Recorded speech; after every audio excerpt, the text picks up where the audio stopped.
It's visual novel time, let's do this! Tally ho, my name is King Kushosh and welcome to Ambre. Now this is a free from what I remember visual novel over on Steam, so you can go check that out in the description down below, but let's get straight into this. Okie dokie, it was 7 PM. On that beautiful yet cold autumn day, the wind shook the frail tree's branches across the street. Tristan Mallory made his slow, tired way. A whirlwind of leaves caught his attention and he stopped to contemplate them for a few minutes. A spray of colors danced around him, fragrance of red, orange, yellow spread at random, forming a mosaic that stretched on for as far as the eye could see. A rush of beauty in that grey and fuming city, that noisy metropolis that was constantly exhaling pollution. I like the art style, I dig it. Coming back to his senses, the 30-year-old man shook his head. Now wasn't the time to be daydreaming. He had to go home. A long day already weighed on his shoulders, but if he was completely honest, work wasn't the most tiring thing in his life. After all, an honest, well-paid job was somewhat of a luxury these days. Like any model employee, he conscientiously accomplished the tasks handed to him. No more, no less. No, what was really destroying him was a completely different form of fatigue. An appalling and crushing solitude that had been shadowing him for years, ever since his wife... The light tinkling of the front door opening brought him back to earth. He was already at his flat. A sad and silent living room was waiting for him. A shiver traveled down his spine as he entered the room. Driven by an almost desperate urge, he didn't even bother hanging up his coat before slamming open all the doors in his flat, one after the other. Each time, the same emptiness answered his pleas. He felt a rising dread within. His last hope, the last door, the forbidden room beyond. He opened it slightly and peeked inside. Of course, there was no one inside. He fell heavily onto the sofa. The crushing solitude came back in full force, crushing him again and again, wounding his face with invisible cuts, the cuts of time. It was happening again. All of a sudden, Tristan Mallory felt immensely exhausted. He held his head in his hands, staring at the floor for a long time. After what felt like an eternity, he abruptly got to his feet. He gathered all of his framed pictures on display and stowed them away in a closet. The memories needed to be out of sight. When he was sure there was no more pictures sticking out, Tristan put his coat back on and rushed outside. It was chilly and a bit dark, but there was still enough light to see clearly. It was the ideal time to take a walk, at least that's what he once might have thought. As he hurried along the sidewalk, Tristan was anything but relaxed. He walked around the places that were most familiar to him, looking for a serenity that seemed to be definitely out of reach. While passing a park near his home, he suddenly heard a high-pitched, almost inaudible plea. His heart jumped, and he stopped. Ah, it's a little girl. Why is the art style of her, like, much more well done for some reason? It's like there's a focus. I got an achievement for that? I didn't do anything! In the dim light of the setting sun, he made out the silhouette of a little girl sitting on a swing with her head bowed. Tears were rolling down her cheeks. Afraid of startling her, he approached slowly to take a closer look. Her clothes were crumpled. She had neither a coat nor a scarf, and she bore various scratches as if she'd been in a fight. The park was completely deserted, and she seemed to have been there for a while. For a second, Tristan Mallory felt the temptation to abandon her there, to leave her to her fate. That's just cruel, but he very quickly mentally chastised himself. He couldn't do that. How could anyone? So he placed himself in front of her and asked in a soft voice, "Was something wrong?" At first, the little girl seemed not to hear him. She choked on her sobs, hiccuped, and shuddered. Oh, look at the little teddy bear, so cute. Patiently, Tristan Mallory stroked her hair and repeated, "Why are you crying? What happened?" It took her several minutes to calm down, but eventually, she wiped away her tears and answered with a faint voice interrupted with sobs. I don't know. I think I've lost something important, really important, but I can't remember what it was. Tristan Mallory sighed, feeling a mixture of compassion and pity. She seemed so lost, so vulnerable. He wanted to hold her so tightly that her sadness would melt away, but at the same time, a voice within was telling him that he shouldn't be too forceful, that he should be aware of her vulnerability, so he tried to stay composed and look reassuring. Yet in front of this sad little girl, he did not feel confident at all. You all alone? Where are Mommy and Daddy? I don't know. So you live far away from here? I don't know. What's your name, little girl? Amber. Well, Amber, you can't just stay out here in the wind. You're gonna catch a cold eventually, and you don't want to get sick, do you? No, I hate being sick. See? You've got to go warm yourself up somewhere. It'll be night soon. But I don't know where to go. In that case, what do you think about going to my place? It's not far away from here, and a much better place to sleep than this swing. This already seems really fucking weird. I mean, I know he's not going to be the kind of person that's going to do that, but if I was that little girl, or if I was anyone nearby, alarm bells would be ringing right now. Like, do not let this little girl go with this stranger to his apartment. That is, like, the creepiest thing you can possibly say to a little girl in that scenario. I mean, I know he's just trying to do well, but that shit ain't right. Amber seemed wary that she had no other choice but to follow him. He gently reached a hand to her, and for the first time, she lifted her eyes. They were washed out, blurry with tears and hesitant. He thought it a good idea to force a smile, to appear reassuring. Even with the fatigue, Tristan Mallory showed the most convincing smile he could and took her hand. So fine, so frail, to help her get to her feet. The young girl's steps were wobbly and weak. She'd probably not eaten all day. Carefully, he led her to his place while making sure she wouldn't trip. The man removed his coat and shut the front door behind them. Make yourself at home. I'll cook you something. Passing through the kitchen, he turned on the light in the living room so that his flat would look a lot less gloomy. While searching his fridge for a potential meal, he periodically stole several glances over the counter. In the living room, Amber was still walking around, a bit wild, still defensive. She explored this new environment by looking around, admiring the ornaments. Unfortunately, she didn't find much to pique her interest. It was a bland house, almost too bland. There were no clues about its occupants' lives. Taking advantage of Tristan's being distracted by a packet of noodles, ramen I assume, she escaped to the hallway and tried to find the bathroom. She found it quickly enough, but before returning to the hallway, she noticed that all the doors were wide open, except for one. Strangely, before she even had time to think about it, she was drawn to the doorway. Intrigued, Amber felt magnetically attracted by the slightly open door. Just one peek was all she wanted, but she struggled to see anything through the crack. Was this Bluebeard's cabinet? A frightening tomb where Tristan Mallory stored the corpses of his former wives? The little girl pushed the door open, entered the room, and switched the light on. Ah! It was a bedroom filled with plush toys and soft cushions. A big bed was proudly displayed in the center of the room, accompanied by a pretty dressing table to one side. The walls were painted to look like a bright blue sky. I'm going to assume what happened here is that maybe he used to have a daughter, and something happened to that daughter. Like, she went missing or she died or something, and now he's all on his own. Maybe it was like a car crash and something, and he was the only survivor, and his wife and his little girl died or something like that. The storage furniture, coordinated with the sweet colors of trinkets, was overflowing with mysteries. On the nightstand, she could catch a glimpse of a nightlight shaped as a cute mascot. There was a fairy-like ambience to this strange room, to the extent that Amber couldn't repress a little exclamation of surprise.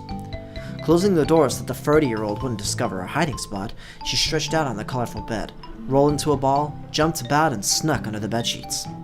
Inexplicably, she felt at ease in this room, worthy of a princess. It seems to have been built for her, to correspond to her every fantasy. She then approached a big teddy bear which was tempting her. She grabbed it immediately, hugging it and covering it with kisses. Her pale face was illuminated by a wide, pure, innocent smile. A child's smile. Ah. Meanwhile in the kitchen, Tristan had finished cooking the noodles and was about to serve the meal when he noticed the absence of the little girl. Slightly worried, he called out for her. Amber? Amber, are you there? Nervous, he looked for her in all the rooms, checking first to see if she was in the bathroom. He searched everywhere in the house until there were only... The front door makes a lot of noise when it's open, so I would have heard that if she'd have left. Could she actually be in there? Already? With a... Aw, look at that, it's adorable. With a contrite sigh, he headed towards the fully lit forbidden room and discovered Amber playing with stuffed animals. His gaze softened. I suppose that I can't do anything, he reassured himself. Without a word, he went to sit next to her. On the bed, the little girl was moving the stuffed animal's hands while making them speak. In a weak voice, she was narrating a stuffed animal tea party and seemed to be enjoying herself very much. The light was back in her eyes. Suddenly, she got mad at a plump cow and scolded her harshly. It's dirty! Stop it right now! You're making a mess! Allie, what did I just say? It's dirty! You have got to behave yourself! And don't roll on the floor. You shouldn't make a mess just because you didn't get what you wanted. As punishment, she sent the cow into a corner while ordering her not to move and replaced it with a pony that had long eyelashes. The stuffed animal tea party, hosted by the blue monkey, was obviously not going as planned. Tristan examined the little girl's every move with care. Oh, look at her. She's a little cutie pie. She finally noticed his presence. He felt that he had to speak. Are you having fun? Yeah, I didn't know that there was a bedroom like this in your house. Whose room is it? It was my wife's favorite room before she left. What happened to her? It's a long story. Maybe I can tell you another time. Meanwhile, the meal is getting cold. Don't you want to eat? I'm coming right now. What's for dinner? Spaghetti bolognese. Great, I love it. That evening, Tristan Mallory admired little Amber as she wolfed down her food, half amused, half distracted. Seeing her so happy soothed his heart a little, but at the same time... Are you tired? The child suddenly asked with a serious air. A little. I worked hard today. She didn't comment any further. Still amazed by the princess's bedroom, she revived the topic with starry eyes. Do you like it? Yeah, a lot. I wish I had a similar room. If you want, I'll give it to you. What? My wife left a long time ago. Her stuff is still inside and I don't use it. So if you like, it's yours. You can stay in her room while I'm looking for your parents and what you lost. What do you say? Can I really? But it doesn't belong to me. There's nothing sadder than a house without life, don't you think? I let my wife love to rest in her favorite room. There she felt at ease, like on a cloud, but now she's not living there anymore. Since you seem to like the place, I think it would make her happy to know that her bedroom's in good hands. And I can do whatever I want on it? While I'm at work, you'll be able to play in this room as much as you want. I'll leave you some leftovers for lunch. You'll only have to eat them up in the microwave, and in the evening we can play together if you'd like to. Do I need to go to school? No more school. Only games. Yay! Great! In front of Amber's overflowing enthusiasm, Tristan Mallory couldn't help but smile faintly, almost pitifully. Yes, that's it, he kept telling himself, as if to reassure himself. All I'm doing is keeping her around until she remembers who she is and what she's lost. Waiting for her to remember. Thus began their strange routine. Tristan Mallory woke up early in the morning to go to work, but before leaving and rushing into the fog, he had to take a few minutes before facing the daily grind. A few brief minutes on the threshold to gaze at the sleeping Amber. Then he ran away through streets covered by dead leaves, escaping far away towards the mountains of paperwork, towards the baleful tower furnished by vast offices, where the slaves chained to their computers toiled away for the lord of the place. Well, at least that was what the little girl thought his working day looked like. As for her, she woke up easily around 9 a.m., and her first reflex was to stretch and yawn in front of cartoons, with a bowl of cereal in her hand. That is living the life right there. She followed her favorite heroines' adventures. All of them were beautiful and courageous. All of them were friends for life, princesses with elegant superpowers, covered with light effects and flower petals. Rich and beloved, they lived a perfect and enviable existence, especially the main character, who owned a bedroom very similar to Amber's. It was colorful and filled with cute accessories. However, this room was only a part of a bigger palace furnished the same way. How I would love to live in a castle as well. With cute animals as her friends, the heroine hunted the villains, fell into traps, and called for the help of her charming prince, an ideal and fantasized man who served her hand and foot. Life seemed easy, full of laughs and adventures. All that was needed was to send Bad Woman to her hiding place in the darkness. After all, she was nasty because she envied the young dazzling girls, nasty because she was old and disillusioned. Amber would have loved to have magical powers, allowing her to make cute outfits appear, allowing her to have a stable where unicorns slept, allowing her to have a ballroom where she could organize extravagant parties based on beautiful dresses and cupcakes. It was always disappointing for her to see the end of the episode. Of course, there were other programs, but the story with magical jewels was her favorite. When the cartoons ended, she went to fill in her coloring books in her room, daydreaming about being among those heroines. And then, at midday, she heated up the leftovers that Tristan had left and went back to watching TV. New programs awaited her. Again, she had her favorite, the one where a little girl owned a puppy that was very different from the others. It was a red puppy that could sneak around. It was so very adorable with its big eyes and comical expressions that it just made her melt. How I would love to have a dog that cute. The meal passed quickly to the rhythm of opening songs that she knew by heart. This was usually the time Tristan chose to call to make sure everything was okay. She never missed this opportunity to tell him the content of the episodes of the day, how the heroine had defeated the evil witch with her magical mirror, or how the little dog had helped her mistress at school. Relieved, he would start eating his sandwiches without appetite, but sated by the little girl's words. She hung up, satisfied with her story, and usually turned off the television after the last cartoon to rest on her big bed, surrounded by her stuffed toys. Around this time, she usually read a fairy tale. She loved to tell herself the story of Cinderella again and again while sucking her teddy bear's ear. It was her favorite. People and life itself were nasty to Cinderella. She had to work hard. It was exhausting. She had to earn her meal, and the nasty, ugly sisters believed themselves to be superior. Fortunately, the prince recognized the heroine's natural talent. She was pretty, and she was special. He brought her with him to his castle to live a golden existence, where she wouldn't have to work her fingers to the bone, where money flowed freely, where Cinderella could have everything she wanted, including all the things that shone, accessories, dresses, cakes. All she had to do to fill time was to organize parties with her friends. The ugly sisters were not invited. They were far too ugly and far too rude, and they did not deserve such a paradise. Cinderella was happy. She knew love, true love, the only love, the love with gliding and glitter. What more could she ask for? Ambre fell asleep happy, hoping to meet a charming prince one day, the one who would only have eyes for her and would give her a room like the one the princesses that she admired so much had. When she opened her eyes, the little girl rushed again into the living room to watch a tape, a Disney movie. Depending on her mood, she chose one with animals or one with a couple who lived happily ever after. Often then, she watched Snow White or The Little Mermaid. Ambre loved the idea of a glass coffin containing a body that would not grow old despite death, that would remain always young and beautiful, lying in wait to be freed from her prison, for the magical kiss that would one day change the course of her story. The prince spirited her away from the common hut of those proletarian dwarfs, who were friendly, but so uncouth. She also loved the idea of a beautiful and rebellious mermaid swimming through the oceans, looking for treasure but sacrificing her freedom for the man in her life, sacrificing the endless to squeeze into the gilded cage she had fantasized about 1,000 times. The beautiful and rebellious mermaid never listened to anyone else, which reminded her of her own condition. She too was a sweet, capricious girl. She played these tapes on loop, day after day after day, until snack time came. By then, stuffed with idyllic images, she dug into the sweets that Tristan bought for her. Cupcakes, colorful macaroons, pastries, bread, and Nutella. Of course, there were cartoons at this time as well. As it was getting late, she finally pushed the off button to resume her fantasies elsewhere in her room, wielding her dolls with skill, perfectly tracing the course of her dreams. But the high point of the day was probably when Tristan finally returned home from work. She knew he was there from the creaking of the door.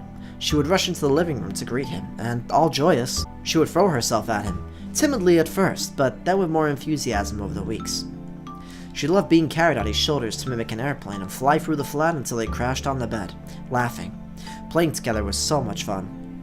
With her friend, she could give life to her characters more easily. Her favorites? Playing Mommy and Daddy. Ambre played the role of the mother, always occupied by the well-being of the child, a PVC doll with dead eyes supposed to embody an adorable little baby. She had to wash him, change him, cuddle him, and give him his bottle. Tristan had the role of the father. He had to read the newspaper in the kitchen while waiting for his wife to cook him a good meal, a role which hardly ever got him involved, but he was much more than satisfied with that. Ambre took her task very seriously. She had the lead role, after all. Therefore, she served her imaginary husband plastic fries and fruits with a bossy pout. He appreciated the gesture. However, the real meal was left to Tristan once the game ended, a meal which the little girl took as an opportunity to deliver the rest of her fabulous adventures. Tristan only had to listen to her with a smile on his face, before requiring her to go to the bathroom to wash up and brush her teeth. Ambre always grumbled at bath time, but her sexless Barbie mermaid quickly helped her to forget the inconvenience. More than once, she slyly waited for the 30-year-old man to come close enough for her to shoot him with a fish-shaped water gun. Innocent laughter would ensue. Then the little girl had to be tucked into her big princess bed while he was telling her a story, usually a fairy tale. In those moments, she blinked more and more slowly, looking up at him with a touching expression. Tristan would almost melt from the cuteness. He was careful not to close the door all the way. The corridor's light had to hunt the monsters which could disturb Ambre's sleep, of course. It was a specific request from her, as she was fearful. The man had to protect her from ghosts at the slightest shout. That was his promise to her. Before going to sleep, Tristan found some comfort in contemplating her sleep. He hoped that her sleep would be inhabited with nice dreams, that she wouldn't forget him, that she would think about him in whatever way that may be. Could she even feel his presence? Or how much he cared for her? That's all for this time. I'm going to end the episode here for now, but this is really, really nice and sweet. I'm really enjoying this. I could already kind of get an idea of where this is going to go. Like, it's obvious that the little girl's eventually going to find her parents or her way home or whatever, and she's going to end up leaving Tristan behind, and he's probably going to be all sad about it. It's probably what's going to happen. But this is actually really, really sweet and enjoyable and really chilled out and relaxed. So I'm definitely going to be doing a lot more of this sometime soon. But anyways, guys, thank you for watching, and I'll see you guys in the next video. Toodaloo!